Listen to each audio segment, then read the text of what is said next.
नमस्कार, आदाब, सत श्री अकाल। कैसे हैं आप? उम्मीद करते हैं आप सभी स्वस्थ होंगे, अपने कार्यों में व्यस्त होंगे।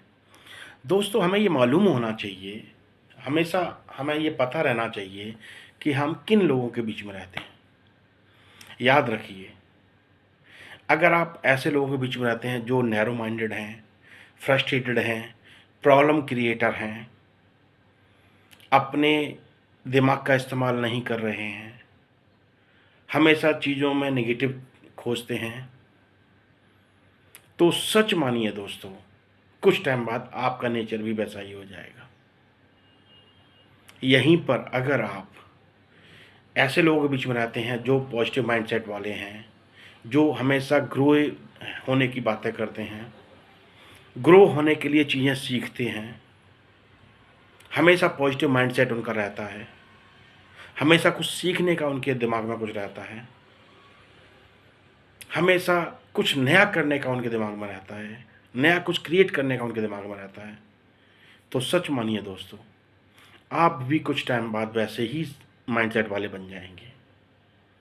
आप खुद महसूस करेंगे, अगर दो पॉजिटिव माइंडसेट वाले लोग अगर आपके सामने खड़े हुए हैं ना, तो आप खुद महसूस करेंगे उनकी एनर्जी एक्सचेंज हो रही है।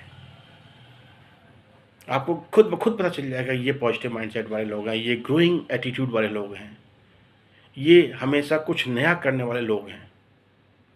वहीं पर आप अगर उन चंद लोगों के बीच में रहेंगे जो नैरो माइंडेड हैं, जो फ्रस्ट्रेटेड हैं, जो एनर्जेटिक नहीं हैं, तो वहाँ पर एनर्जी एक्सचेंज नहीं होगी।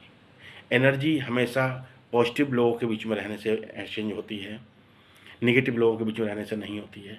नेगेटिव माइंडसेट वाले लोग आपकी एनर्जी को सक कर रहे होते हैं, आप कुछ दे नहीं रहे होते हैं। इसी तरीके से आप भी उनके माहौल में कुछ टाइम बाद ढल जाते हैं। इसके जस्ट उलट, आप अगर अच्छे लोगों के बीच में रहते हैं, जो ग्रोइंग एटीट्यूड वाले हैं, कुछ नया करने वाले लोग हैं, तो वहाँ पर आप जब आप रहेंगे ना, तो आपको एनर्जी उन लोगों से मिलेगी। जब एनर्जी उन लोगों से मिलेगी ना, तो आपका माइंडसेट भी उनके हिसाब से डेवलप होगा, उनके जैसे डेवलप करेगा। जैसे वो अपने माइंड को पॉजिटिव डायरेक्शंस देते हैं, पॉजिटिव इंस्ट्रक्शंस फॉलो करने के लिए बोलते हैं, वैसे ही आप भी करेंगे और कुछ टाइम बाद आप वैसे ही बन जाएंगे। आपको हमेशा पता रहना चाहिए आप किन लोगों के बीच में रहते हैं, किन लोगों से आप सीखते हैं और क्या सीखते हैं।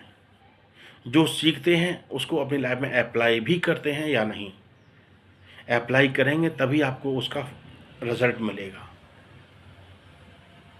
तो हमेशा आप ऐसे लोगों के बीच में रहने की कोशिश कीजिए जो ग्रोइंग एटीट्यूड वाले हों, कुछ नया करने वाले हों, हमेशा सीखने की उनके अंदर ललक रहनी चाहिए।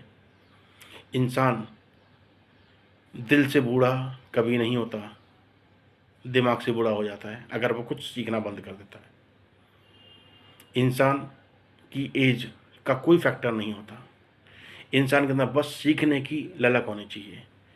मैकडोनाल्ड का तो आपको पता ही होगा, 62 की एज में जाके उनको एक सक्सेस का रास्ता दिखा था।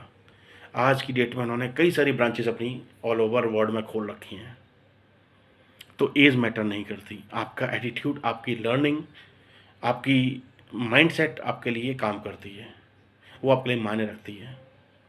लोग क्या कहेंगे इससे आपको फ़र्क नहीं पड़ना चाहिए, आपका दिल क्या कहता है इसका आपको फ़र्क पड़ना चाहिए। आपके लिए क्या बेहतर है, किससे आप अपना करियर बना सकते हैं, किस में आप खुश रहते हैं, ये सबसे ज़्यादा मैटर करता है। हमेशा एनर्जेटिक रहिए, कुछ सीखते रहिए, कुछ नया करते रहिए, कभी गिव अप मत कीजिए, नेवर गिव अप। आप खुश रहेंगे तभी जब आप दिल से खुश रहेंगे। वो काम कीजिए जो आपको आपकी एम तक आपको पहुंचाए। लर्निंग मोड को ऑन रखिए, अच्छे लोगों की संगत में रहिए, आपकी एनर्जी खुद ब खुद डेवलप होती चली जाएगी, आप एक अपनी ग्रोइंग डायरेक्शन में बढ़ते चले जाएंगे। तो फिर मुलाकात होगी, तब तक अपना ख्याल रखिए, यूं ही मुस्कुराते रहिए। धन्यवाद, नमस्कार।